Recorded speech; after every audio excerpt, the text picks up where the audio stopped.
Jo të gjithë ata që kërkojnë gjen dhe jo kushdo që kthen shpinë humb.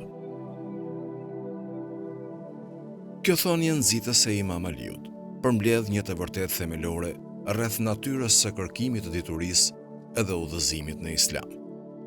Për të mbështetur këtë interpretim, do t'i drejtohemi Kuranit.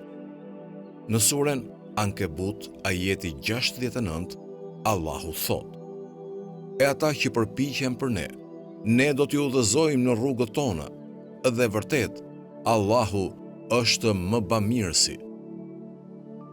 Ky ajet thekson se ata që përpiqen dhe bëjnë përpjekje të sinqerta për të kërkuar udhëzimin e Allahut, do të udhëzohen prej tij.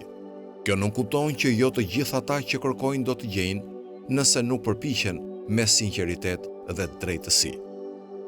Në mënyrë të ngjashme, në surën Bekare, ajeti 186, Allahu thot: "Dhe kur robërit e mi të pyesin ty për mua, atëherë unë i përgjigjem thirrjes së lutësit kur ai më lutet. Prandaj le të më përgjigjen mua dhe le të më besojnë mua." Ky ajet nxjerr në parëndësinë e lutjes dhe kërkimit të ndihmës së Allahut në kërkimin ton për dituri dhe udhëzim. Na kujton se kërkuesit e vërtet janë ata që i drejtohen Allahut dhe kërkojnë ndihmën e tij në ndjekjen e tyre. Thënia e Imam Aliut gjithashtu trajton pasojat e largimit nga kërkimi i diturisë ose udhëzimit dhe na përkujton se ata që largohen nga kërkimi i diturisë ose udhëzimit, me të vërtet do të humbasin bekimet dhe dobit që vijnë me të.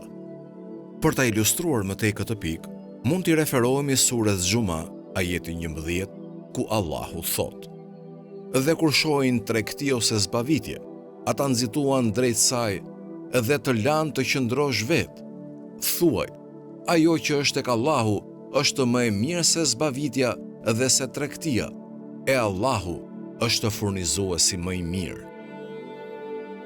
Ky ajet thekson rëndësinë e dhënies së përparësisë kërkimit të diturisë dhe udhëzimit ndaj shpërqendrimeve të kësaj bote.